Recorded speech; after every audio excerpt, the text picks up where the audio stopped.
Hello and welcome. Welcome back sa inyong lahat dito mga collective. Thank you guys for keep tuning in. Pakilakasan naman po ng volume ng reading na ito or any of my readings dahil hindi po lahat magkaparehas yung volume, yung lakas ng volume sa gadgets ninyo. Paki-bluetooth na lang po sa ibang mga gadgets ninyo para mas marinig nyo pa lalo or maintindihan. Anyway, thank you sa inyong lahat dito. Sa mga bumabalik, mga cross-watcher, please do subscribe. Sa mga laging bumabalik, tumatangkilik, na-appreciate ko po kayong lahat dito. Mahal na mahal ko po kayo at lagi ko po kayong sinasali sa aking mga prayers, hoping na you guys will be receiving good luck, blessings, protections, confidence, everything, healing. No? Love, spread the love. At wag lang po tayong bitter dito sa ating YouTube channel or dito sa aking YouTube channel, The Start Talking Tarot. And welcome back. And so, ang reading natin ngayon is tungkol sa inyong panaginip. Yeah. Recently, kung may mga panaginip kayo na may mga katanungan, no? Ano nga bang ibig sabihin ng mga panaginip na iyon? Bakit nga ba nanaginip ka tungkol doon? So, before you start this reading, isalarawan nyo muna mga kapatid yung panaginip ninyo. Or think about it. Ask any question, no? Before mag-start sa reading na ito. Ano nga ba talaga o tungkol saan ba yung mga panaginip ninyo? So later, after the reading, kung nakaresonate kayo, ako po natutuwa, no? Hoping na makaresonate kayo and share your stories. Hoping na ito yung sagot, no? Makukuha nyo yung mga sagot sa panaginip ninyo kung bakit nga ba lumalabas iyon sa inyong panaginip. So let's find out. Hi, Spirit Guide Angels. Oh, healing. Wow. Releasing, purifying. I'm sorry guys. Purifying and cleansing. Ano pa? So you guys finally healing. Move on. Okay, you finally something new, no? May bago sa inyo. Ito yung bago sa inyo mga kapatid. You are facing a new beginning, new you, dahil you are finally move on, no? Nakapag-move on na kayo, nakapag-let go na kayo. And yeah, that's good. Finally, you are facing the new you. That's the reason, mga kapatid, kung bakit na naginip ka doon or whatever you are dreaming about, no? Ano pa? Please bear with me mga kapatid, ha? Tungkol saan pa? Obscurity, secrets, mysteries, concealing. This could be about related sa mga sikreto ninyo, ano? Baka may mga sikreto, hidden. Yeah, may mga tinatago. Baka may kinukonsensya sa inyo dito. Sabihin natin na wala ka namang ginagawa, but deep down, yeah, that could be part of your conscience, na mga konsensya ninyo, kaya lumalabas panaginip. Mga bad dreams, para bang meron siguro sa inyong biglang nagising, no? In the middle of the night. Hating gabi, tapos bigla kang nagising, lalong-lalo na kung full moon. This could be related sa inyong mga awakening, ano? Yeah, or could be mysteries, may mga misteryoso. Yeah, kaya nga 'di ba napunta ka sa reading nito mga kapatid dahil nga misteryoso itong panaginip mo. It's something about na nakakatakot. I don't know, kaya nga napunta ka sa reading na ito dahil bigla kang natakot or na-curious ka dito. Yeah, na-curious ka dahil napaka-misteryoso ng panaginip mo. Alamin pa nga natin, malalim itong panaginip mo kapatid. This could be related sa iyong something about subconscious. Yung, alamin pa natin, nakatago to eh. Something about you. It could be about your spiritual journey. Yung iba dito. You could be in a journey of awakening. Spirituality, no? Emotionally, like again, paggising. Yeah. Kasi meron sa inyo dito, healed. Finally, nakapag-healed na, no? Nakapag-move on na. Naka-let go ka na. Meron naman dito sa inyo, you could be dealing about your spiritual awakening. Part of your spiritual awakening, mga kapatid, is you have to let go all of that burdens. Kailangan talaga i-let go, let God, lahat ng mga pasakit. Yeah, part yan ng iyong spiritual journey. So you have to move on. Ano pa? Mirroring, shared feelings, reflection, twin flame. Oh, yes, mga kapatid, kung nanaginip ka lately tungkol sa isang person, yes, this could be your twin flame. Maybe your twin flame, maybe you are sharing dreams, you and your twin flame. Nagkikita siguro kayo sa panaginip. Sabihin natin na walang communication. Kasi yung twin flame medyo mahirap eh. Yeah, you guys are mirroring each other. Kahit na malayo kayo sa isa't isa, you guys are sharing these dreams. Or maybe you guys have this, again, mga conflict, para bang ipinagtagpo pero hindi tinadhana. Like again, it's part of your twin flame journey.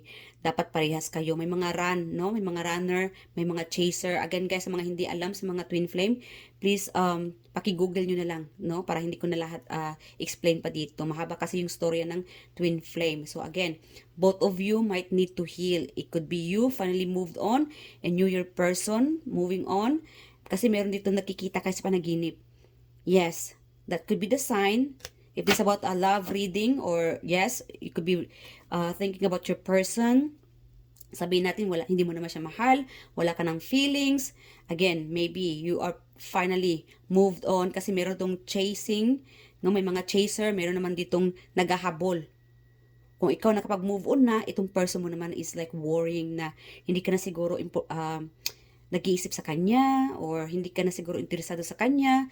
Siguro lately, ikaw yung laman ng isipan ng person mo. Your twin flame. Yes, you're, I don't know, you guys are mirroring each other. Parehas kayo nag-iisip. Kung bigla siyang lumabas sa isipan mo recently, dahil nga siya ay nag-iisip din sa inyo. You're like a connected, no? May mga konektadong energy pa rin sa inyong dalawa. Hindi pa talaga totally na nag-cut off yung energy. Sorry guys, medyo nawala ang kapatid ninyo. Anyway, twin flame. You guys still connected. May connection pa rin sa inyong dalawa. And both of you need to heal, no? Para makapag, I don't know, mag-level up. Siguro may mag-end dito. Ending and new beginning. Yeah, finally, parehas na kayong, again, no communication siguro. Physically, no communication. But, spiritually, you guys are still connected. Yeah. So if you're thinking recently about your person is also thinking about you, illusions, unbalanced, distorted. Baka na overthinking kayo kapatid, kaya siguro nagkaroon ka ng mga hindi magandang panaginip, nagising sa, I don't know, may mga guilt yung iba dito, no? May mga guilt, feeling guilty, may mga hindi magandang nagawa. Siguro until now, para bang may mga hugot ka pa rin. May iba kasi mga kapatid na bago matulog, maraming mga iniisip na problema. Tuloy, pinabangungot ka na. Yes. Kaya nagkaroon ka na ng mga samut-saring panaginip na nakakatakot. Yes. Or I'm also getting like lucid dream. Cloudy, judgment, illusions, unbalanced, distorted. Again, overthinking, unbalanced.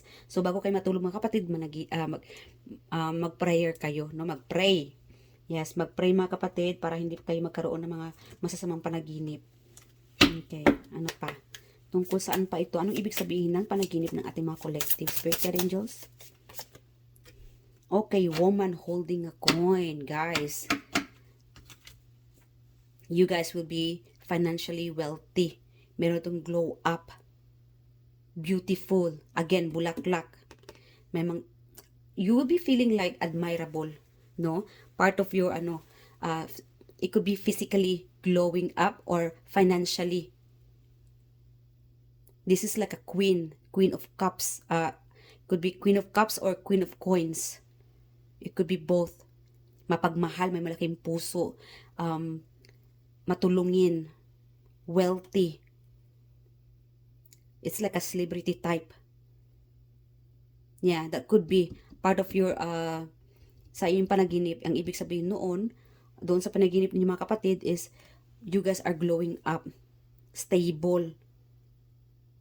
Mas gumaganda ka lalo. Maraming nag-a-admire sa inyo.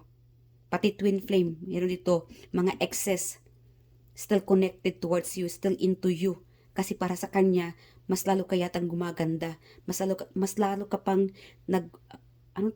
nagle-level up. Yeah. People notice you are leveling up, even you. You know. I'm so proud of you. Okay? Especially pagdating sa pera. You guys are truly stable. Okay. Yung iba dito sa inyo, it's a sign na, again, glow up, look like a misteryoso, no? Mas nagiging misteryoso ka pa. Maraming gustong makakilala sa iyo. Maraming nagtatanong anong mga sikreto mo. And meron naman dito makakatanggap ka pa ng, I don't know, like about financial stability. Yeah. Mas lumalago ang iyong negosyo, mas lumalago ang iyong pera, mas nagiging stable ito. And people admire you. Meron naman dito na dahil nag-glow up ka, mas gumaganda ang buhay mo, napaka-judgmental na kung ano-ano pinag-iisip, kung ano-ano pinagsasabi. Meron naman dito na may misteryoso ng mga tao sa iyo. You becoming more mysterious. Yeah. Glow up, spiritual awakening, healing, moving on. Again, people talk about you. I just realized, ito oh, bibig pala ito. Yeah. Nakafocus kasi ako sa bulaklak kanina. Then pagka bibig pala ito. People wants you. Multiple people. Yeah, left and right mga mangliligaw, admirer. Left and right din yung mga chinichismis ka, pinag-uusapan ka. 1111, wow, angel number. Very mysterious, very psychic message for you here. Lalong-lalo na kung ikaw itong psychic, spirituality awakening. Yeah, I'm also hearing like, especially during full moon, lagi kang nananaginip. It's like a astral travel. Yeah, paki-google nyo na lang mga kapatid ko anong ibig sabihin ng astral travel. Kung saan-saan ka na napupunta. Minsan may mga kaenkwentro mo, mga diwata, it could be, mga hari, no? Or mga alien. Like again, mga may pagka-sci-fi, lahat andun na, fantasy. Yeah, that could be you. Yung mga panaginip mo, Again, guys, you could be like, again, astral traveler. Kasi iba-iba yung mga psychic, may mga healer, mayroon naman dito na gate opener, no? Napupunta ka sa kung saan-saan. You can communicate with other beings. Yeah, lalo-lalo na kung full moon. You will be more awakening. And sa mga healer, mga gamot, no? Mga manghuhula, spiritual awaken. Yes, you will becoming more fearless. Maraming mga taong natatakot sa iyo. Okay. Again, you are becoming more stronger energetically. At meron naman dito, pabata ng pabata. Mas gumaganda, gumagwapo, nag-glow up. Financially stable. Meron naman ditong malaking amount, no? There will be a big amount of money coming in. You will be receiving this so soon. Yung pagkamatanggap mo na, akin lang to, walang sayo. Wow. It's like, deserve ko naman to. Yeah, but again guys, you are a kind of person, kasi kanina nakuhanan ko yung Queen of Cups na you guys, whenever you receive anything, blessings, kahit kunting pera, mapamalaki, maliit, you are a kind of person na sinishare mo, nagbibigay ka. And that's why you are blessed. Blessed by the universe. Maraming mga gift, no, you are truly gifted. And that's why people looking at you na napaka-misteryoso mo. And that's why people talk about you. Even guys wants to kiss you, wants to try you. Wow. They want to try you. Manifesting you could be. May mga judgmental, may mga clouded. Kung ano pinag-iisip sa iyo. Siguro kaya may mga evil eye. Kaya minsan, nakakaroon ka ng mga bad dreams, Yung iba naman dito sa inyo, again, might be overthinking, unbalance. So, before you sleep, before you go to bed mga kapatid, mag-pray, and kailangan talaga mag-meditate para matanggal itong mga bad dreams. Kasi baka part din ito ng mga evil eye. Kaya na-experience mo ito yung mga hindi magagandang panaginip. That could be dahil ikaw yung usap-usapan. Yeah, meron siguro iba dito na parang pinag-usapan ka dahil, I don't know, naging matakaw ka yata or selfish, no? Again, mga judgmental. Kasi hindi mo naman lahat ng pamilya, no, kaya mong mabigyan ng tulong. Ang kaya mo lang may bigyan ng tulong kung anong meron ka lang. Yung mga importante. Yeah. Kaya yung iba, sumasama yung loob. Again guys, pray, mag-meditate, do some cleansing, para malayo kayo sa mga toxic, mga evil eye. Yeah. or mga judgment. Lumayo-layo na lang kayo. Kaya yung iba dito sa inyo, karamihan sa inyo dito, no, lumalayo-layo na lang. Kaya yung iba, siguro, nagtataka din kung bakit lumalayo ka. Ano ba yan? Napaka magulo. Ang mga Pinoy talaga, no, ang gulo-gulo. Yeah, kung ano yung pinagbago mo, lahat ng mga galaw mo ay talagang pinag-uusapan. And that's why, that could be, no, kaya na lumalabas sila sa panaginip mo. What else? Ano naman ang advice ng universe para sa inyo? Before that, one more message. Spirit angels, ano pa? Message, anong ibig sabihin ng nasa panaginip ng ating collective? Okay, distance, horizon, again. There will be something coming. Something new. Yeah, may magta-travel sa inyo. Travel, it could be long distance, baka may uuwi, there will be a good news. Yes. Hindi ka na ma-stuck. Yung feeling stuck dyan, there will be something new, adventure, 36, 42, this could be days, this could be your age, or the person coming in, or something coming in on the 36. I don't know, 36 days, or it could be 36, I don't know, 42. Something adventure, good news. Yeah. Marami ka pang ma-achieve.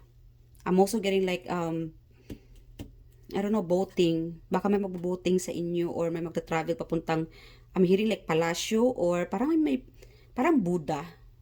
Yeah. Yung parang, I don't know, Buddhism. Ibang relihiyon. Malalaking, parang may pagka-ancient area. I don't know. Yeah. Baka, yung iba dito, kung hindi man physically na mapuntahan mo ito, this could be sa panaginip. Paparating ito. You will be, again, may nasabi ko kanina, fantasy. Baka maglalakbay ka sa isang area napaka-ancient.